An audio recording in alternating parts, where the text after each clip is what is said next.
नमस्कार, मैं हूं कुमार गजेंद्र। जनपद ऑन द स्पॉट में आपका स्वागत है। एक बार फिर से दिल्ली के अंदर आज बेहद चौंकाने वाला और डराने वाला मामला सामने आया है।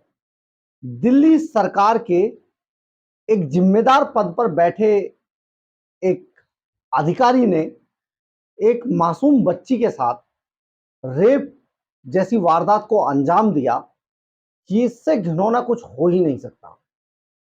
और रेप की वारदात भी इस तरीके से की कि बच्ची के पिता नहीं थे, बच्ची उनके घर पे ही रहती थी। उन्होंने रिक्वेस्ट करके बच्ची की माता से उस बच्ची को अपने पास रखने के लिए रिक्वेस्ट किया था और कई साल से वो बच्ची इनके साथ रह रही और तभी से ये वैसी दरिंदा इस बच्ची के साथ रेप जैसी वारदात को अंजाम दे रहा था। मामला बेहद गंभीर है और इस मामले को लेकर पूरी तरीके से राजनीति भी शुरू हो गई। राजनीति इस कदर है कि सचमुच पता नहीं चल पा रहा है कि आम आदमी पार्टी के लोग किस मिट्टी के आखिर बने हैं, ये समझ नहीं आता है। अब जो हम ये बात इसलिए कह रहे हैं कि आम आदमी पार्टी की तरफ से बहुत सारे जो लोग हैं वो इस तरीके से हल्ला मचा रहे हैं कि जो अधिकारी जिसने इस रेप की वारदात को अंजाम दिया है वो अधिकारी एलजी का लगाया हुआ था और इसके लिए एलजी जिम्मेदार है। बहुत ही घटिया ये बात है। उधर जैसे ही इस मामले ने तूल पकड़ा, उसके बाद भारतीय जनता पार्टी की भी प्रतिक्रिया सामने आई। आज भारतीय जनता पार्टी ने बाकायदा प्रेस कॉन्फ्रेंस करके इस अधिकारी को एक मंत्री का खासम खास बताया और उनका ओएसडी रह चुका ये मंत्री, ये अधिकारी आज जिस तरीके से कटघरे में खड़ा है, जिस तरीके की वारदात को इसने अंजाम दिया है, वो बेहद शर्मनाक तो है ही, लेकिन इस अधिकारी को लेके कि ये अधिकारी एलजी का था या ये अधिकारी दिल्ली सरकार का था, इस बात को लेके जिस तरीके की राजनीति शुरू हो गई है वो बेहद शर्मनाक है। शर्मनाक उन लोगों के लिए भी है, चाहे वो किसी भी पार्टी का है, चाहे वो किसी भी दल का है, चाहे वो किसी भी गठबंधन का है, कि वो आज रेप की इस वारदात के ऊपर इस तरीके से राजनीतिक रोटियां सेक रहा है।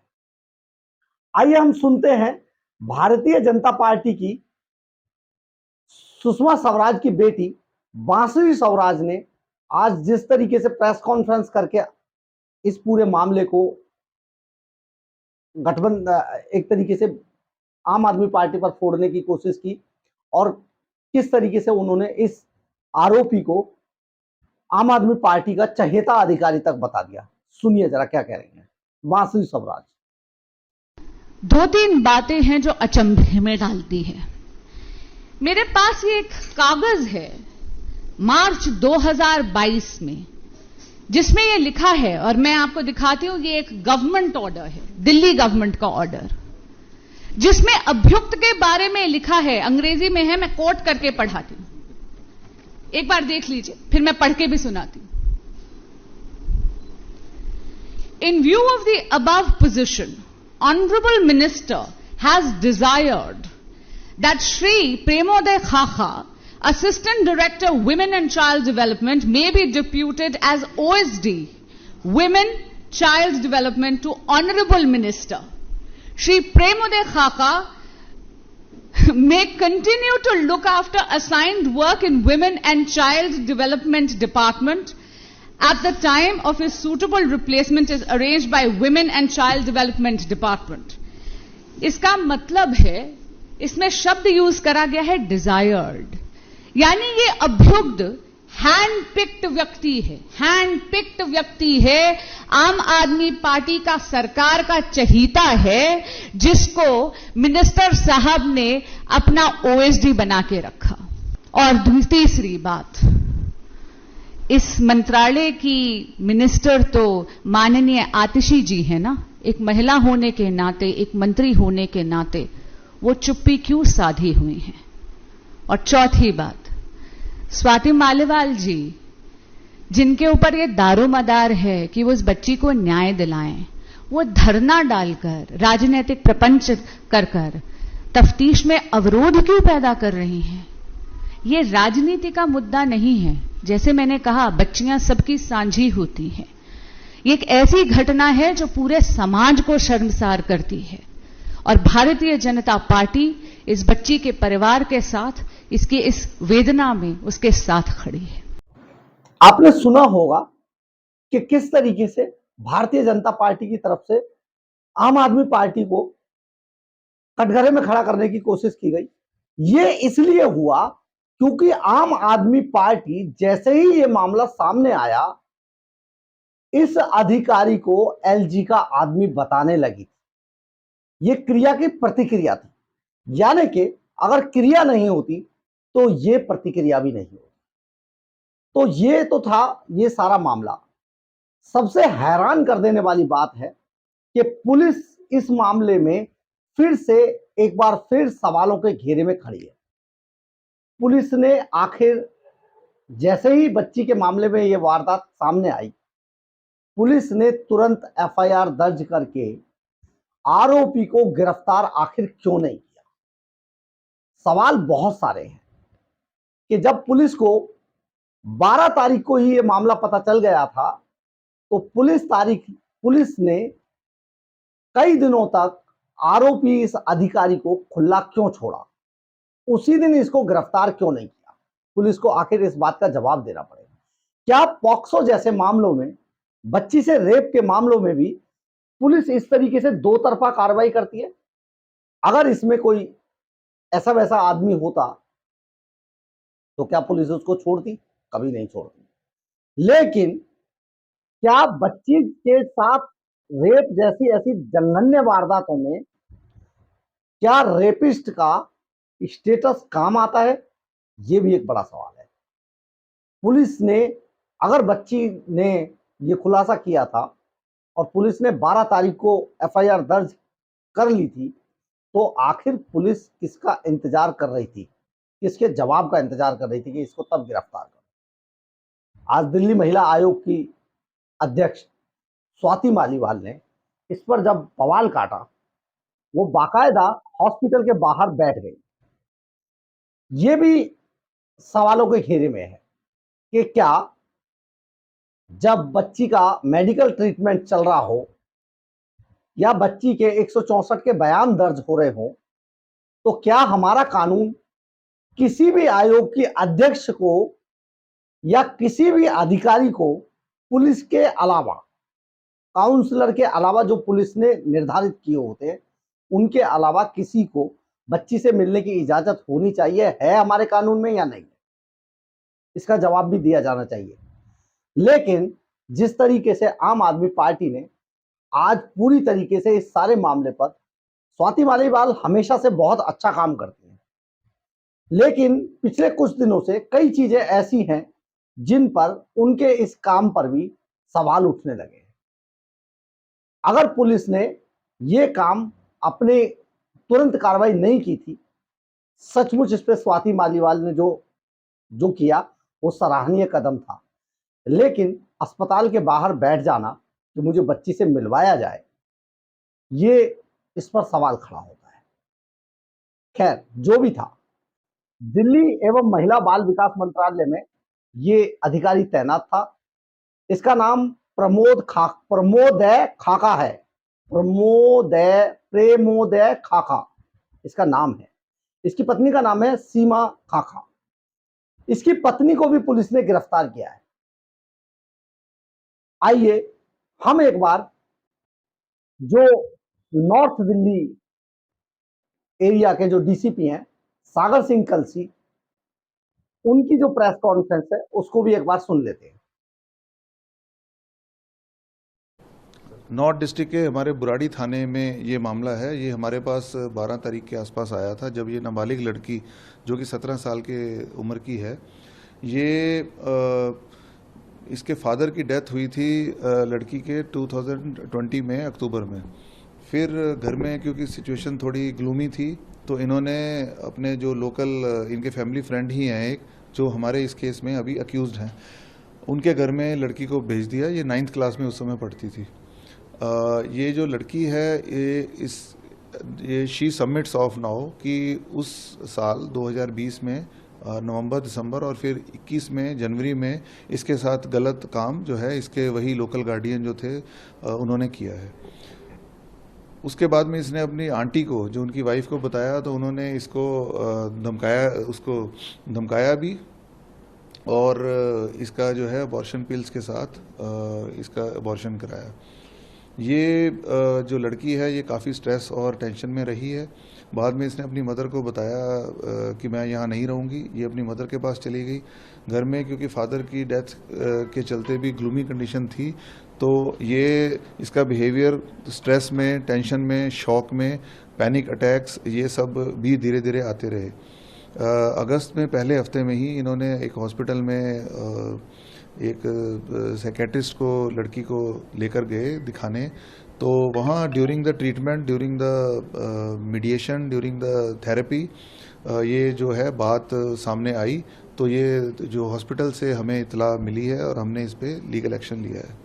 सब्सिक्वेंटली जो मैजिस्ट्रेट का स्टेटमेंट होता है उसके लिए हमने जब रिक्वेस्ट डाली अगले ही दिन तो डॉक्टर हैड एडवाइज्ड कि अभी the girl is not fit for giving a proper statement, तो कुछ दिन बाद वो बताएंगे। आज हम फिर परस्यू कर रहे हैं और सब्सिक्वेंटली जो है further course of action will be decided. Sir अब बच्ची की हालत कैसी है? बच्ची आज स्टेबल है जी। सर दोनों आरोपी जो आप बताया एक पति और पत्नी क्यों नहीं, मतलब कब तक अरेस्ट हो पाएंगे? ये जो मैजिस्ट्रेट की स्टेटमेंट के बाद में हम एक्शन लेंगे, तुरंत लेंगे। सर बताया जा रहा है कि किसी चर्च में इनकी मुलाकात हुई थी। ये जो आपस में फैमिली फ्रेंड्स बने हैं तो ये एक बुराड़ी में ही चर्च के जो है कम्यून में, मास कम्यून में ये मिलते थे और मिलके फिर ये फैमिली फ्रेंड बन गए थे। सर आरोपी का प्रोफाइल क्या है? जो आरोपी हैं वो सरकारी अफसर हैं। ये डिप्टी डायरेक्टर हैं गवर्नमेंट ऑफ एनसीटी में एक डिपार्टमेंट में, और जो विक्टिम हैं उनके पेरेंट्स भी सरकारी मुलाजिम रहे हैं। सर लगभग किस टाइम पीरियड में लड़की के साथ में इस तरीके की घटना हुई, अगर आप बता पाएं? ये जो इंसिडेंट है ये नवंबर दिसंबर 2020 और जनवरी 2021 का है। आपने देखा होगा दिल्ली पुलिस के नॉर्थ जिले के डीसीपी सागर सिंह कलसी क्या कह रहे थे, लेकिन हम इससे पहले इस पूरे मामले को आपको बता देना चाहते हैं कि ये प्रेमोदय खाखा दिल्ली सरकार के दिल्ली महिला एवं बाल विकास मंत्रालय में डिप्टी डायरेक्टर के पद पर तैनात थे। अब थे हैं ये, क्योंकि अब ये सस्पेंड कर दिए गए हैं और बहुत जल्दी इन्हें बर्खास्त भी कर देना चाहिए, कर दिया जाएगा भी। वैसे हम इसकी घोषणा करते हैं कि बर्खास्त भी हो गए। ये जो बच्ची है, पीड़िता जो है, वो जिस इलाके में रहती थी 2020 में पीड़िता के पिता की एक रोड एक्सीडेंट में, जो ये बच्ची है इसके पिता की एक रोड एक्सीडेंट में मौत हो गई थी। बच्ची अपनी माता के साथ माता के साथ रहती थी इलाके के अंदर, और वहीं के एक चर्च में एक दिन बच्ची, उसकी मदर, उसकी माँ और जो आरोपी है प्रेमोदय खाखा और सीमा खाखा, इन दोनों की मुलाकात बच्ची की माता से होती है एक चर्च के अंदर। वहां कुछ दिन की मुलाकातों के बीच दोनों फैमिली नजदीक आई, और क्योंकि बच्ची की उम्र उस वक्त 14 साल थी और बच्ची के पिता और माता दोनों को, जो माता थी उनको भी शायद एक फाइनेंशियली भी जरूरत हो सकती है, कई चीजें होती हैं, जो इन्होंने प्रेमोदय जो आरोपी है उसको खाखा को बताई। इसके बाद उन्होंने, जो ये आरोपी है, इसने उनकी मदर को, जो पीड़िता है उसकी मदर को अपनी बहन बना लिया। उस हिसाब से बच्ची का ये आरोपी मामा बन गया। और उसने बच्ची की मां को यह समझाने की कोशिश की कि आप बच्ची को मुझे दे दें, क्योंकि मेरे अभी कोई संतान नहीं है, इसलिए मैं इसको रखता हूं और मैं इसे अपने पास बहुत सुरक्षित तरीके से रखूंगा। शायद बच्ची की माता को भी ये जरूरत रही होगी, तो उन्होंने इस बच्ची को इनके पास भेज दिया। अक्टूबर 2020 से फरवरी 2021 के बीच, मतलब 2020 में जब ये आ गई बच्ची इनके पास, तो उस समय से 2020 से अक्टूबर 2020 से फरवरी 2021 के बीच बच्ची के साथ मामा रूपी शैतान ने, प्रेमोदय खाखा ने इस बच्ची के साथ कई बार रेप किया। रेप के बाद ये सारा मामला बच्ची डर के मारे, जिस भी डर से रही वो बचाए रही। इसी दौरान बच्ची प्रेग्नेंट हो गई और आरोप ये है कि जो आरोपी प्रेमोदय खाखा है, उसकी पत्नी सीमा खाखा ने बाकायदा उसको अबॉर्शन पिल्स खिलाई और उस बच्ची का अबॉर्शन करा दिया। लेकिन बच्ची इसी दौरान पूरी तरीके से डिप्रेशन में आ चुकी थी और धीरे धीरे उसका डिप्रेशन इस कदर बढ़ा था कि बच्ची को दौरे पड़ने लगे थे, वो बेहोश हो जाया करती थी। इस बीच बच्ची अपनी माता के घर आ गई और माता के घर आ गई तो बच्ची को उसकी मां ने 12 तारीख को अस्पताल में भर्ती कराया था, यानी कि 10 या 11 में उसको भर्ती कराया और 12 तारीख को जब डॉक्टरों ने उसका चेकअप किया तो बच्ची को उन्होंने रेप की पुष्टि की कि इसके साथ रेप होने के बाद इस मामले को पुलिस के संज्ञान में लाया गया और पुलिस ने सूचना मिलने के बाद 12 तारीख को इस मामले में एफआईआर दर्ज कर दी। जब 13 अगस्त को एफआईआर दर्ज हो गई, मतलब दरमियानी रात में एफआईआर हुई, 13 अगस्त की एफआईआर थी, तो 13 अगस्त को जब ये एफआईआर दर्ज हुई तो पुलिस हाथ पे हाथ धरे क्यों बैठी थी? पुलिस ने इस आरोपी को तुरंत उसी वक्त गिरफ्तार क्यों नहीं किया? आखिर पुलिस को किसके इशारे का इंतजार था? दिल्ली पुलिस पूरी तरीके से सोती रही, हमेशा की तरह जैसा वो करती है। सचमुच ये बहुत बड़ा घिनौना पाप है कि ऐसे मामलों में भी पुलिस इस तरीके की कोताही बरतती है, तो नहीं बरती जानी चाहिए। अब सवाल लड़की के इतने दिनों तक बात को छिपाए रखने का है कि आखिर बच्ची ने ये बात किन हालातों में छिपाए रखी, नहीं बताई थी। आखिर महिला आयोग की जो अध्यक्ष स्वाति मालीवाल हैं, उन्होंने ये सारी चीजें, पत्र तो लिखा, सारी चीजें हुई पुलिस के लिए, लेकिन आखिर स्वाति मालीवाल को 13 अगस्त को ही इस बात का पता क्यों नहीं चल गया था? क्योंकि जो स्वाति मालीवाल, जो दिल्ली महिला आयोग की एक हेल्पलाइन है 181, कहीं पर भी रेप जैसी घटनाओं के बारे में अगर पीसीआर कॉल होती है, कॉल की जाती है, तो महिला आयोग की टीम महिलाओं के साथ किसी भी तरीके के अपराध के मामले में दिल्ली महिला आयोग की टीम तुरंत थाने में पहुंचकर जो पीड़िता होती है उसकी मदद करती है और जो कानून में कार्रवाई करने वाले होते हैं उनको इस बात के लिए तैयार करती है कि आप इस पर कार्रवाई कीजिए। हम दिल्ली महिला आयोग की टीम है और मोस्ट प्रॉब्ली इसमें दिल्ली महिला आयोग की टीम कामयाब भी रहती है। लेकिन आखिर इस मामले में किसका इंतजार किया जाता रहा? चलिए, जो भी था, अब पुलिस ने प्रेमोदय खाखा जो डिप्टी डायरेक्टर हैं, उनको, उनकी पत्नी सीमा खाखा, दोनों को गिरफ्तार कर लिया है। इनके खिलाफ सख्त से सख्त कार्रवाई की जा रही है। इनके खिलाफ बहुत सारी धाराएं लगाई गई हैं, पुलिस ने जो लगाई हैं, अभी आपने कलसी साहब का भी सुना होगा, डीसीपी साहब का। लेकिन सवाल भी बहुत सारे हैं। दिल्ली के अंदर इस तरीके की जघन्य वारदातों में आखिर दिल्ली पुलिस समय पर कार्रवाई क्यों नहीं करती? एक बड़ी बात है, बड़ा सवाल है।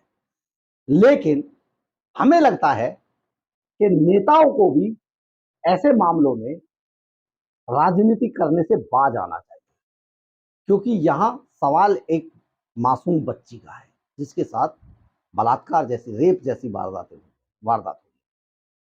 और वो भी रेप की वारदात किसी और ने नहीं, उस आदमी ने की जिसके संरक्षण में ये बच्ची रह रही थी अपनी पिता के ना होने के बाद। बहुत शर्मनाक है, सोचना होगा, और खास तौर पे उन पॉलिटिकल पार्टियों को, उन नेताओं को भी इस बारे में सोचना होगा कि आरोप प्रत्यारोप की बातें छोड़कर केवल और केवल ऐसे मामलों में बच्ची के न्याय के बारे में सोचना चाहिए कि बच्ची को अच्छे तरीके से न्याय मिले, पूर्ण न्याय मिले, सुगमता से न्याय मिले, और किसी भी तरीके से जो बच्ची है, जो पीड़िता है, वो मानसिक रूप से प्रताड़ित महसूस ना करे। ऐसे मामलों में बाज आना चाहिए, क्योंकि ये वारदातें सचमुच हमको, हमारे समाज को शर्मिंदा करती हैं। अगर आपको मेरी खबर अच्छी लगी हो तो लाइक, सब्सक्राइब और शेयर जरूर करें, इससे मुझे ऊर्जा मिलती है। जय हिंद, जय भारत।